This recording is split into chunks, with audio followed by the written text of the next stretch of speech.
Hey, this is Brad Block, host of The Physician's Guide to Doctoring. This is a personal and professional development podcast for physicians where we have experts on the show that try to teach us everything we should have been learning while we were memorizing Krebs cycle.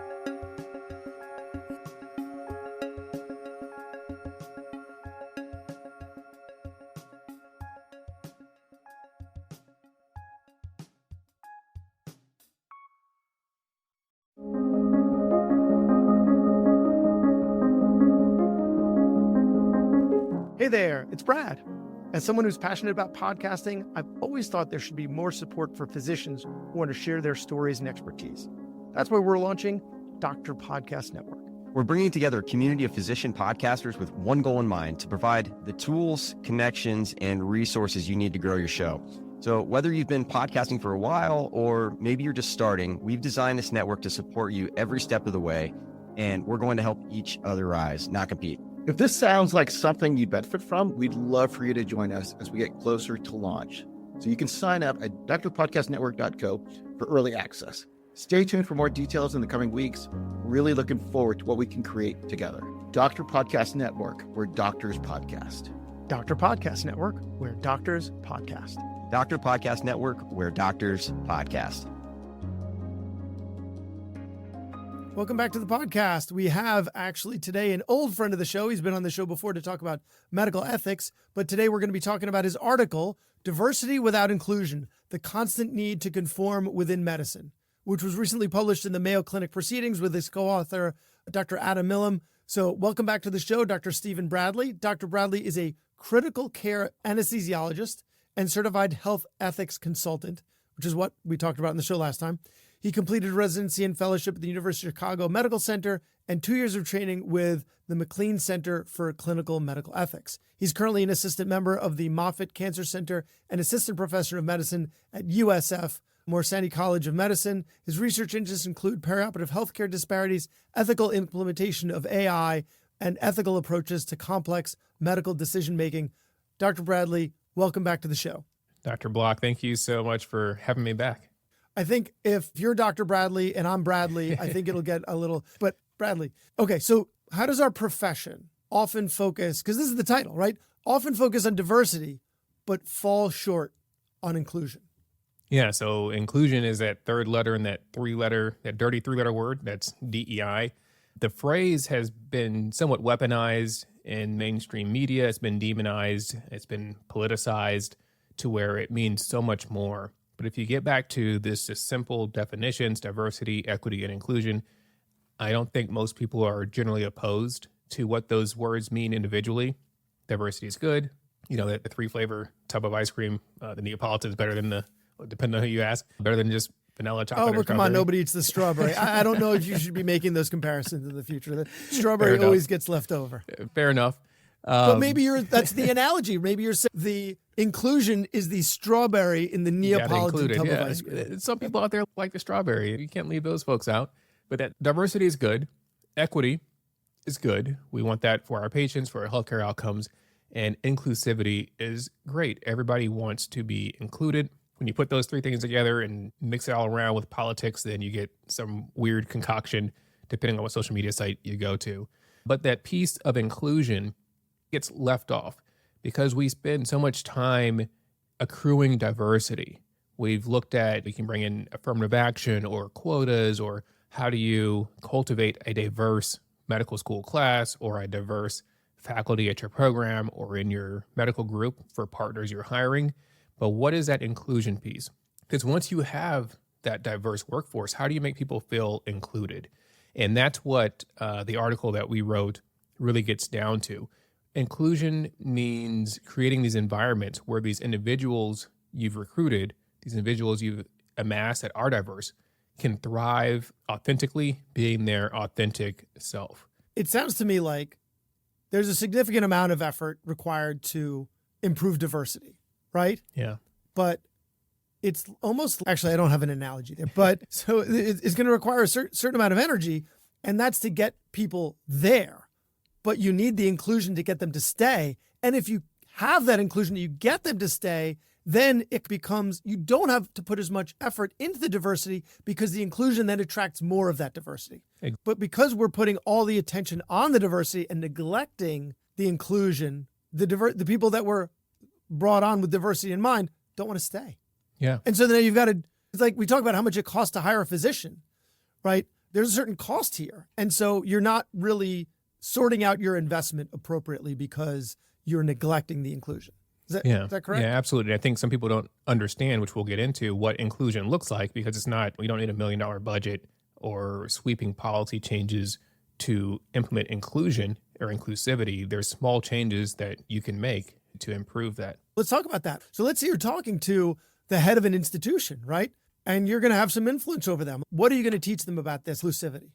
Yeah, I like there's a video I saw a while back, I think it was in medical school, where for English as second language patients, it gives you that experience. I think, like, the video takes you into a hospital where they're speaking like a made up language. It's not English, it's something that nobody knows.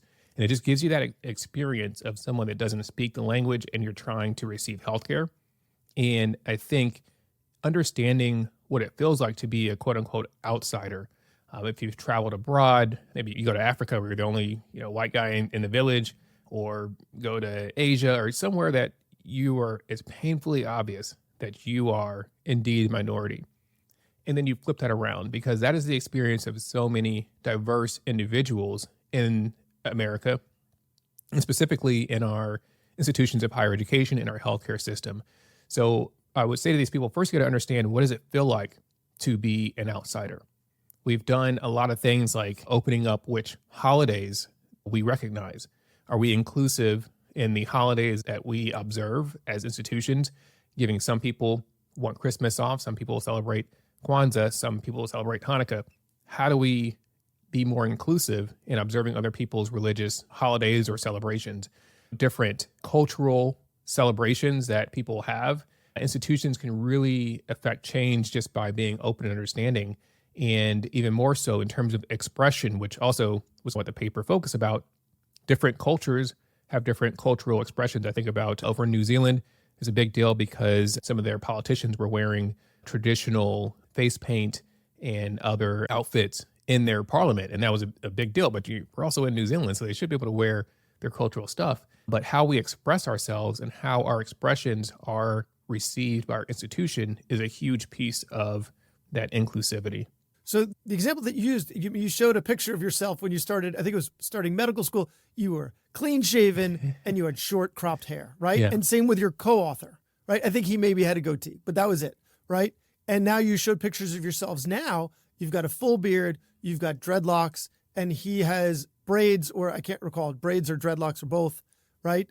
But how do you, and you spoke about or wrote about that in the article, how can you institutionalize making something like that acceptable? Like, how do you create policy, or how do you, so the fact that you're in a position of leadership and you were bold enough to make that decision to wear your hair how you want to wear your hair, that then makes it a more comfortable place for other people, right? Yeah.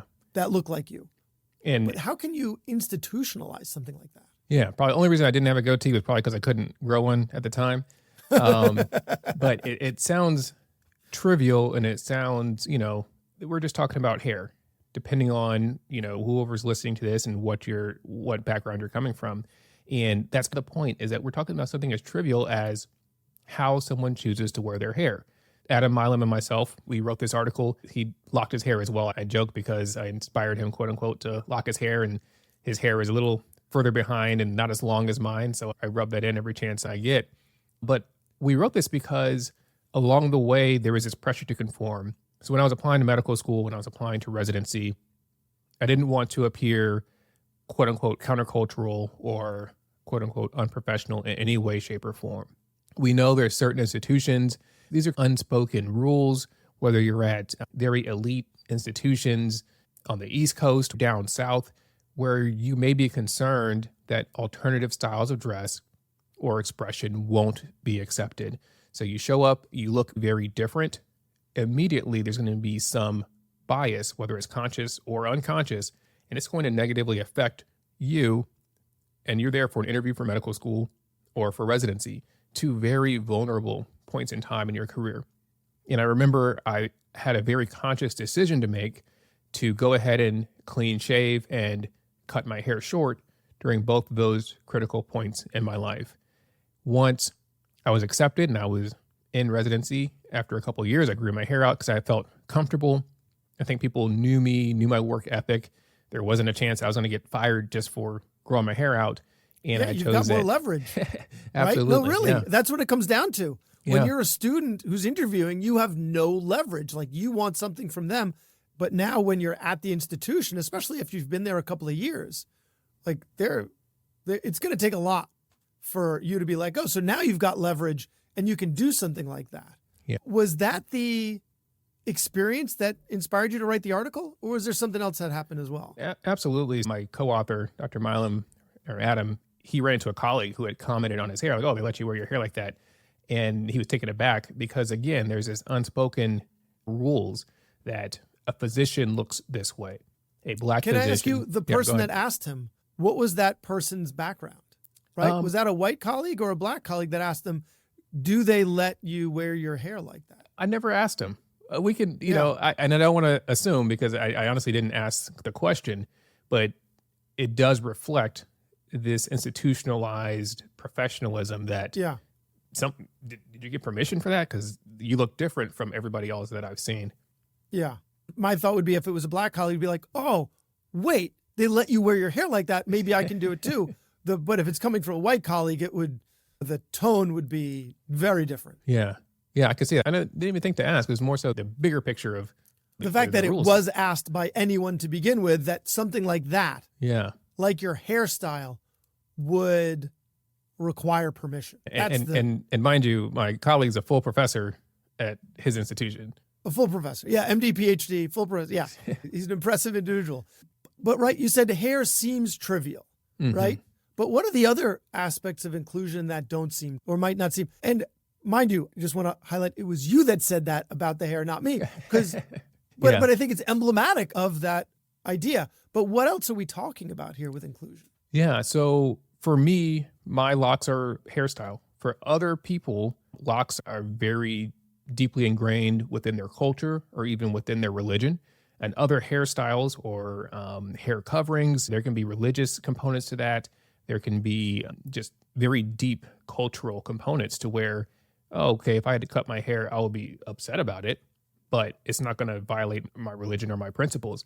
Our Sikh colleagues, it's a very different Absolutely. story. Yeah. And actually, we had an episode a while ago, I think it was called Hijab in the OR. Oh. And it was discussed that the institutions didn't have policies Mm, for wearing mhm. a hijab in the OR. And now they do, or Okay. at least some do, right? Because there should be, like, you're not touching your hijab. The patient's not touching, right? So there should be a way to go about Right. doing it. Yeah. But it was recently that something like that happened. But that's another example of this inclusion that you're referring to, right? It's not just our black colleagues that this is happening to. It's, a lot more than that, So, okay. So something else that you mentioned in the article that I want to mention is the fact that you are spending your time writing this article. You refer to, it's a meta thing in the article, you refer to as the minority tax.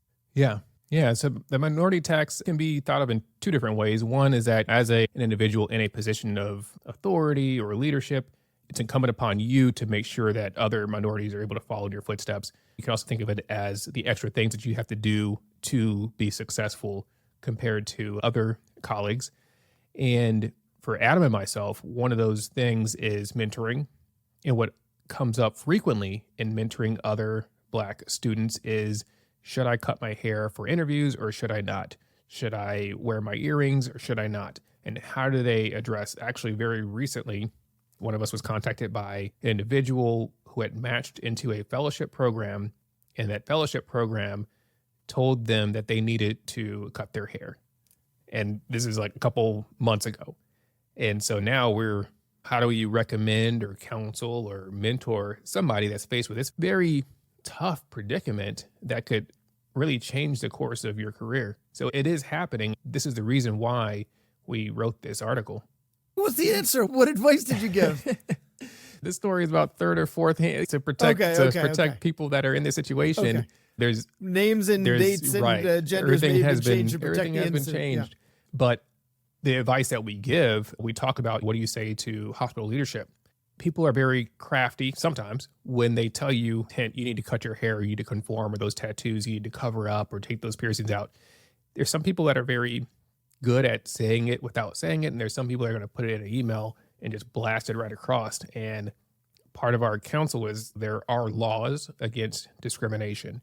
And in some instances, people cross lines to where there is something illegal that's happening. And we need to take further recourse, even if it's just, hey, you know what you said was illegal, right? So no, I'm not going to cut my hair or do X, Y, and Z.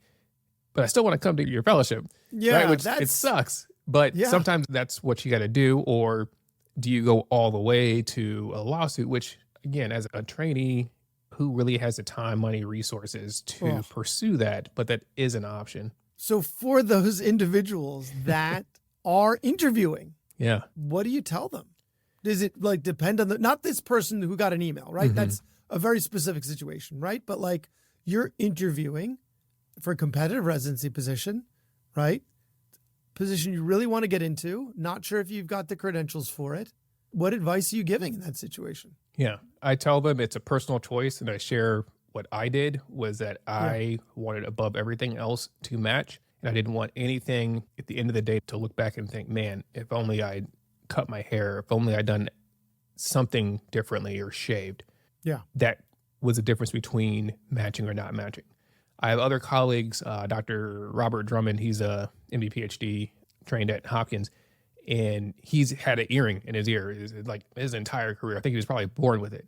And he was not taking this earring out no matter what. It's like, you accept me for who I am. And if you don't, then this isn't the program for me. And I respect that there is two different sides of this. Some people that will do whatever it takes, and some people that say, if this program does not want me with locks or with tattoos, then it's just not the program for me. And it's a decision that you have to make for yourself based upon what are your goals, what are your priorities, how significant is your self-expression. What about looking at a picture of the faculty and seeing what they look like before you make that decision? That being said, you're not typically interviewing at one program, right? Yeah. When I applied for otolaryngology, I think I applied to 60 programs, some absurd number, right? Because I wanted to get anywhere. So it may not work in that situation. Maybe for fellowship or something like that. I think reviewing faculty would give you a pretty homogenous image of most positions. There aren't enough people that look like you and wear their hair like you for people to be. And if you're like, maybe you're the only one. And I will say for Black and underrepresented students, I can speak for Black students, one of the first things we do when we're looking for residency programs, we'll pull up the faculty and the residents and look at how diverse the program is. And it's something that comes up frequently. Same with, do you want to change the way you appear to match somewhere? Do you want to be the first person to quote unquote integrate a program? And it's not even necessarily, okay, this program in this insert rural southern state has not allowed a Black person ever to match there intentionally. Maybe that's not the case. Maybe every Black person looks at it and says, there's no Black residents there. I don't want to be the first to go down there and experience who knows what. So it's something that we already do. But like you mentioned, when you only see one or two or three Black faculty members, depending on the size of the program and in their style of dress, which we all have our own styles and self-expression, you oftentimes do not see much variety, or you may not see the locks or beards or other quote unquote, I guess, more progressive styles. So I apologize. I think I cut you off when we were talking about inclusion. And so we were talking about how it's not just hairstyle. It's not just holidays, right? It's not just dress. Yeah. So there's some of the, on the fringe, I'm actually fairly conservative. I think as time goes on, I try to stay in touch with what the younger generation, like kids these days, quote unquote, as I approach 40 quickly, what's new in the culture. But tattoos, piercings, different hairstyles, all of those things are very expressive. Some of the first things that you see in terms of inclusivity. And we can harp on that because that's what patients are going to see. That's what faculty members are going to see when they interview you. This is what you can make HR policies about. And this is how you can very overtly discriminate against people. But inclusivity in the broader sense for medicine, it's important because along with diversity and inclusivity, our goal is to have this cultural competence, this diversity for patients, So as you are inclusive of the people that you admit to your programs, that hopefully has a benefit on the patient. When I identify with my patients, the most about is typically, especially where I'm at now, is my military service. But you couldn't tell that by me walking into the room. So often this DEI and inclusivity, it's focused on race or ethnicity and the complexion of one's skin. We can extrapolate to hairstyles and tattoos and piercings, but it's also, and I want to just focus on these aspects when it's so much more. It's kids from a blue collar background, or maybe you work construction or fast food, and now you're able to use those things and identify with your patients. It's hard to screen for those things for admissions committees, but ultimately that's what diversity, equity, and inclusion is about, is bringing that diversity, equity, and inclusion to the bedside.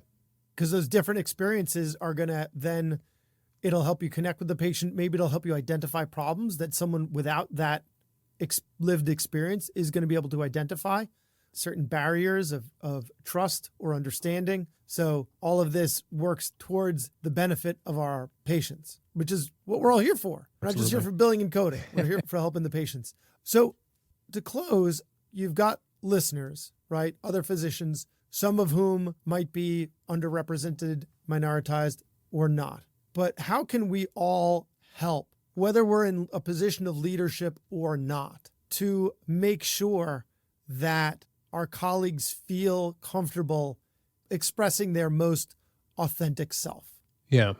I think this gets down, we can go to all these diversity and bias training, those modules, which are oftentimes mandated by your institution. But one of the things is just communication and truly getting to know people. By that, I don't go up to your black colleague with locks and say, hey man, how long you locked your hair? That probably shouldn't be the first conversation that you had. Maybe just getting to know them as somebody that's new to your city, or that's one of your new partners, or just getting to know people in general, being a little friendlier and understanding some of our different backgrounds. It goes both ways. But so get to know them as a person without focusing on that specific thing. Yep. Get to know all aspects of their person, but don't lead with that. Okay. Yeah. And then start to embrace those more uncomfortable situations, because we do this all the time with patients. We have patients that come in, smell like they just, smoked 4 packs of cigarettes in the parking lot, or they have tattoos, or they're unkempt. And we overlook all of that because they're here as a patient. We're here to take care of them. Try to extrapolate that to your colleagues, to your students. They're probably not coming in smelling like 4 packs of cigarettes and unkempt. But by that, as especially medical students, when they come in and they're like, man, they're a little different. And back in my day, we wouldn't do X, Y, and Z.